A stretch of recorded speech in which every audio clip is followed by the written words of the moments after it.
السلام علیکم ورحمۃ اللہ وبرکاتہ۔ آج میں حضرت انیسہ رضی اللہ تعالیٰ عنہا، ایک جلیل القدر صحابیہ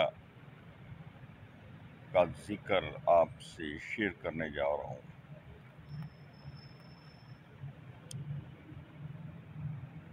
اسلام سے قبل زمانے جاہلیت میں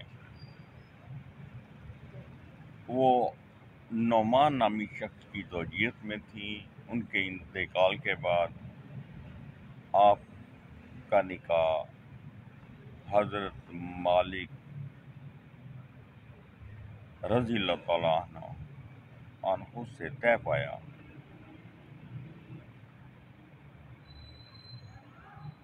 ہجرت سے پہلے، ہجرت نبوی سے پہلے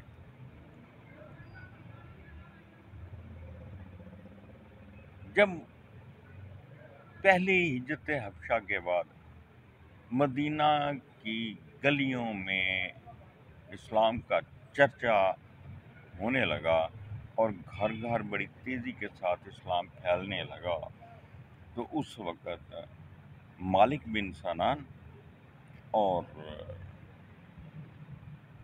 حضرت انیسہ رضی اللہ تعالی عنہا دونوں حلقہ بگوش اسلام ہو گئے۔ حضرت مالک رضی اللہ تعالیٰ عنہ جنگ احد میں مردانہ وار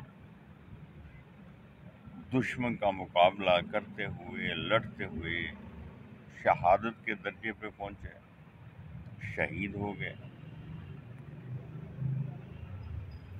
اور انہوں نے اپنے پیچھے ایک بیٹا ابو سعید، جس کی عمر غالباً 12 سال کے قریب تھی، کو چھوڑا۔ اب ماں بیٹا دونوں بڑی قسم پسری کی زندگی گزار رہے ہیں، کیونکہ حضرت مالک نے کوئی پیچھے جائیداد نہیں چھوڑی تھی، جس کی وجہ سے ان کے گھریلو حالات نگفت آباد تھے۔ انتہائی تنگ دستی اور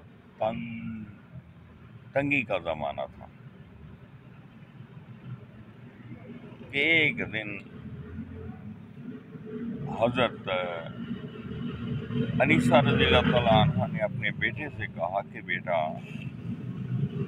آج نبی پاک صلی اللہ علیہ وآلہ وسلم نے فلاں شخص کو کچھ دیا ہے، تم بھی بارگاہ رسالت میں جاؤ اور تمہیں بھی نبی پاک صلی اللہ علیہ وآلہ وسلم کچھ دے دیں گے۔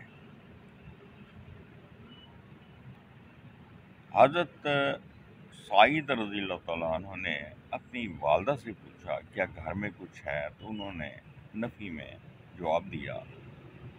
تو آپ بارگاہ رسالت صلی اللہ علیہ وسلم میں جا پہنچے۔ تو جب وہاں پہنچے تو اس وقت نبی پاک صلی اللہ علیہ وآلہ وسلم خطبہ دے رہے تھے اور فرما رہے تھے کہ جس شخص نے تنگ دستی کے عالم میں صبر کیا تو اللہ تبارک و تعالی اس کو فراخی عطا فرمائے گا۔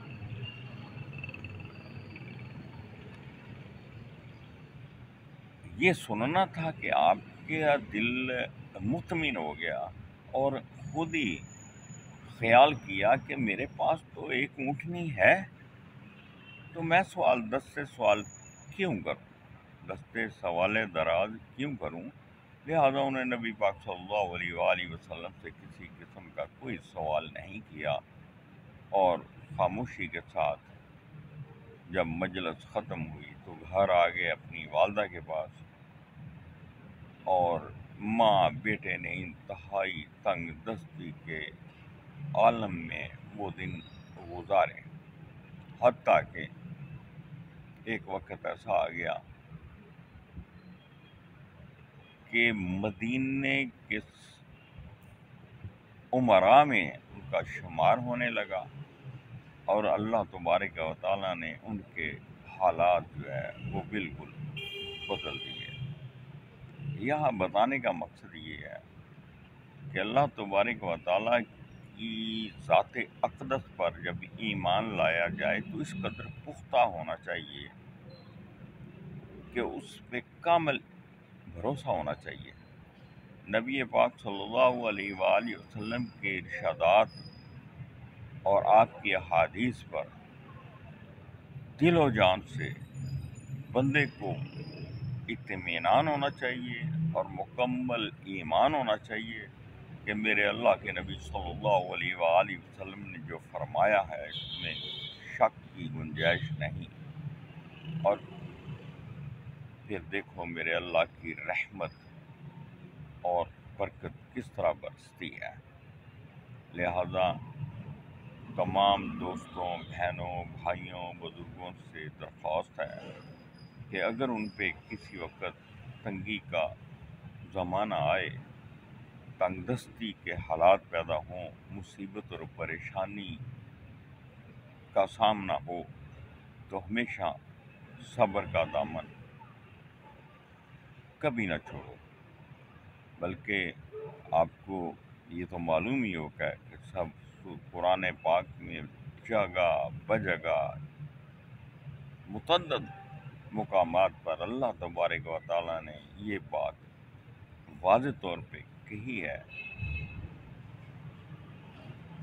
کہ جو صبر کرتے ہیں اللہ ان کو اجر عظیم سے نوازتے ہیں۔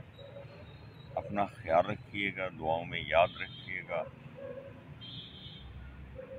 اور جہاں تک ممکن ہو اللہ کی کتاب قرآن مجید کو کھولیں، ایک دو سطور ہی کیوں نہ ہو، غور و فکر کے ساتھ پڑھیں۔